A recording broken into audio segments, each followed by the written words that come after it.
Deixa ver se eu entendi. Uma pastora sobe num palco, fala para milhares de pessoas que mulher que apanha tem que procurar a polícia, denunciar, se separar, e tem gente do campo progressista fazendo cálculo político com isso. Tem gente preocupada com o palanque, com o voto futuro, com de quem é o crédito dessa pauta, enquanto nesse mesmo segundo, mulheres estão em casa decidindo se ligam ou não para o 180. Sério mesmo? Foi essa cena da semana. Helena Raquel, pastora pentecostal, no púlpito do maior congresso evangélico do país, em Camboriú, Santa Catarina, pediu para mulheres em relações violentas saírem de casa, terminarem o casamento, denunciarem, procurarem uma delegacia. Falou que pedido de desculpa de agressor é mentira. Falou que quem agride mata.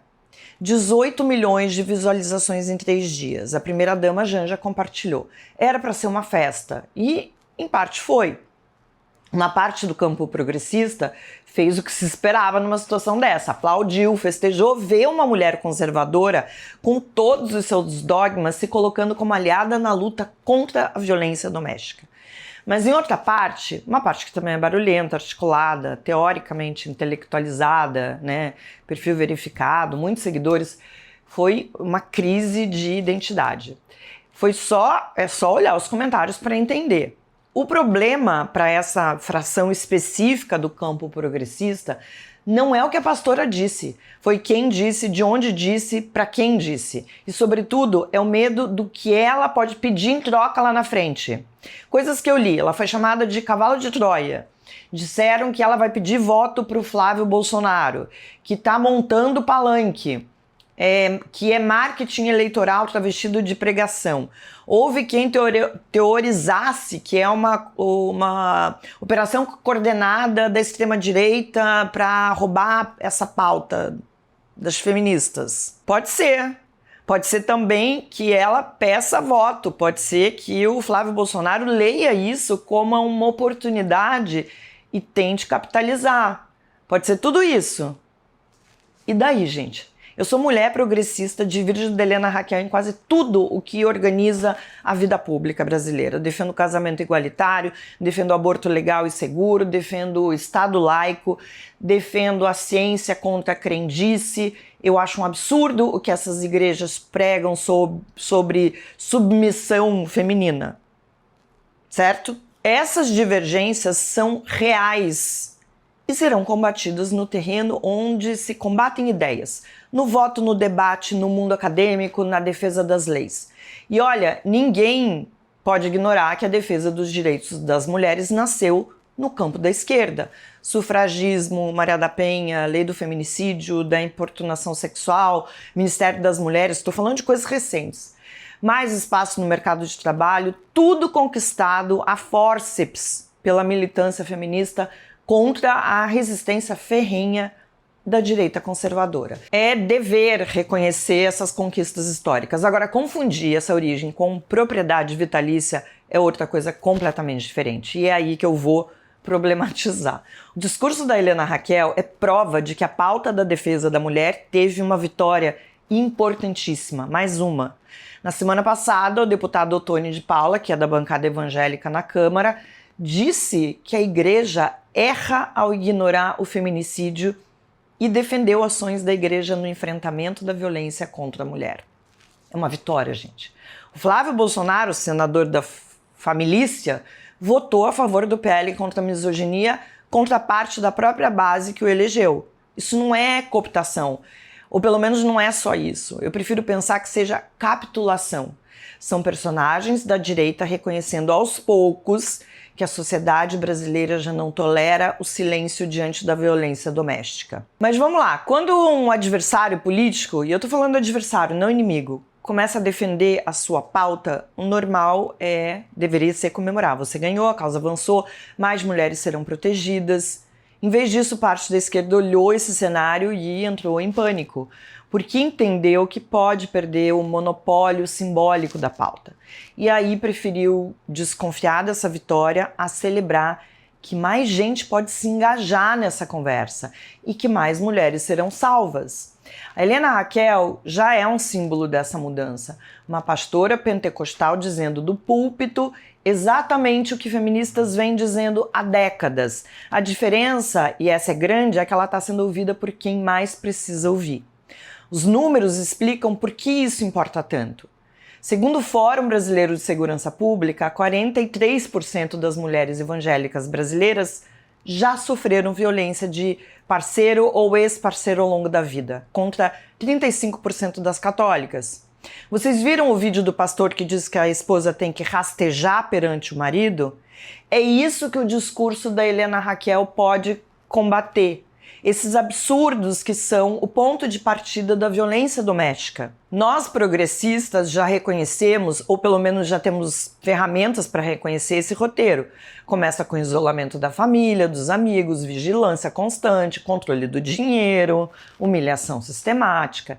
E esse padrão atinge praticamente metade das evangélicas brasileiras. É a violência que vem antes da violência física, que prepara o terreno e isola a vítima. E é, não por acaso, o tipo de comportamento que parte das igrejas trata como virtude cristã, submissão, obediência ao marido, respeito à hierarquia da casa. E aqui vai o dado que mais me impacta. Quando essas mulheres sofrem violência, 53% procuram a igreja antes de qualquer outra instituição. Apenas 11% ligam para 180. Pensa nisso, a igreja é para essas mulheres a primeira porta. Não é a delegacia, não é o ministério, não é a campanha publicitária do governo, a igreja.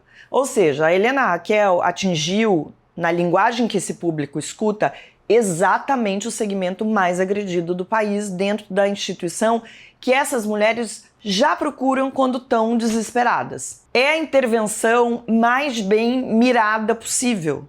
Chamar isso de cavalo de Troia exige uma ginástica moral que só se sustenta se a prioridade nunca tivesse sido salvar mulheres, mas sim o controle sobre quem tem o direito de falar em nome delas. E olha, eu conheço isso de perto, porque com frequência enfrento cara de nojinho, sou descredenciada como feminista, porque não sou o tipo de progressista que bajula político de esquerda, não reza por cartilha identitária. Eu critico o feminismo sempre que necessário, me autocritico e faço isso justamente para que o feminismo não morra asfixiado por seus pequenos defeitos, ou que vire um dialeto restrito a gabinetes refrigerados. Eu me recuso a participar desse clube de campo onde a adesão exige a entrega do senso crítico na portaria.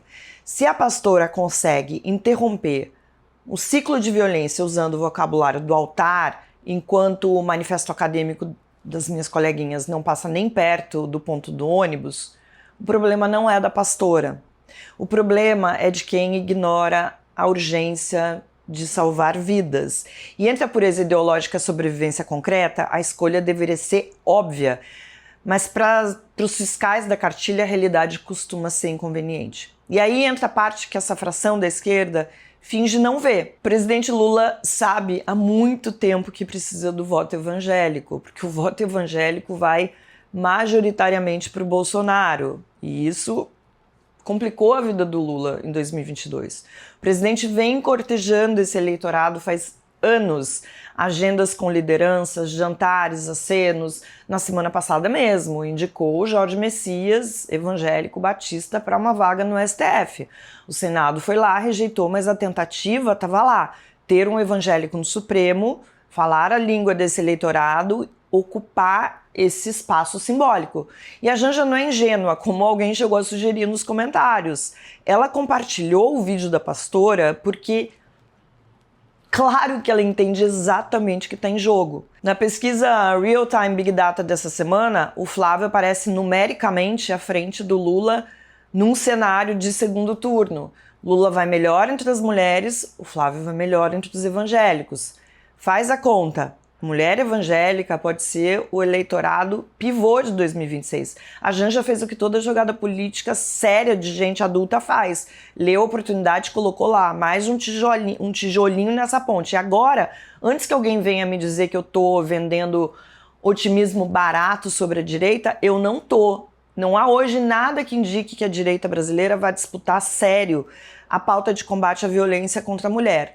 Não tem agenda estruturada, não tem políticas públicas em construção, não tem lideranças consistentes puxando essa fila. O que existe é um Antônio de Paula falando do assunto numa entrevista, um Flávio Bolsonaro votando a favor de um PL específico e uma pastora viralizando num domingo à tarde. São pontos isolados, mas pontos isolados que rendem voto. E onde rende voto, mais cedo ou mais tarde, pode virar agenda, porque política responde a incentivo. Se a esquerda continuar tratando essa pauta como propriedade privada, vai entregar de mão beijada o oportunismo eleitoral para quem nunca quis levantar essa bandeira. Tem um ponto importante. A Helena Raquel não vai deixar de ser quem é. Provavelmente vai continuar pregando submissão feminina, continuará defendendo que o marido é a cabeça da casa, talvez peça voto para o Flávio, sim. Uma coisa é defender que o homem seja o tal farol do lar, e olha, com isso eu não concordo de jeito nenhum. Mas outra coisa completamente diferente é dizer que homem nenhum pode bater em mulher, e que se bater, ela está autorizada, é até obrigada a sair dali. Segunda coisa, destrava a primeira na vida real, mesmo quando não destrava no púlpito. A mulher viva e sob hierarquia conjugal consegue com o tempo romper essa hierarquia. A mulher morta não. E é por isso que essa pastora, mesmo defendendo coisas com as quais eu brigaria a vida inteira em outro contexto, fez algo concreto, mensurável, salvador, num dia qualquer lá em Camboriú. Tem mulher que viu aquele vídeo escondida no banheiro, no celular, longe do olhar do marido. Algumas vão se libertar, algumas vão ligar para o 180, algumas vão sobreviver porque uma pastora pentecostal usou a credencial dela e o púlpito dela para dizer na língua que o agressor delas também fala, que isso ali não é só pecado, é crime. E o que essa fração da esquerda faz? Olha para esse tabuleiro político muito mais preocupada com o que isso significa para nessa disputa simbólica e nunca, em momento nenhum, interessada se isso vai ajudar uma mulher a sair de casa. Esqueceu da vítima, né? E aí a gente chega no ponto mais incômodo. A pauta da violência contra a mulher teve uma vitória cultural. E quando a vitória aparece pelas bordas erradas, com o sotaque errado no palco errado, parte do campo progressista se desespera. É o tipo de coisa que faz a esquerda parecer para a mulher comum que apanha em casa mais preocupada em ter razão do que em melhorar a vida dessa mulher. E adivinha quem aproveita esse vácuo? Exatamente quem você não quer que aproveite.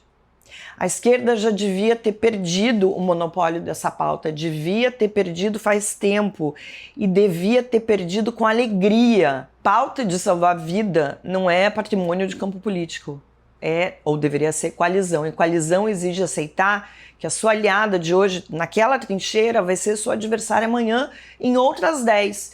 Isso se chama política adulta. O contrário se chama torcida. E torcida, quando o assunto é violência contra a mulher, custa caro. Custa mulheres que continuam morrendo enquanto a gente discute se a pessoa que pediu para elas saírem de casa tinha a credencial certa para pedir. A Helena Raquel não inventou nada, só disse tudo o que disse no palanque errado para o público certo. Que a mulher apanhando precisa procurar proteção. Que homem que agride não é ungido, é criminoso. Que oração não conserta marido. O que me espanta é que tenha gente incomodada com isso.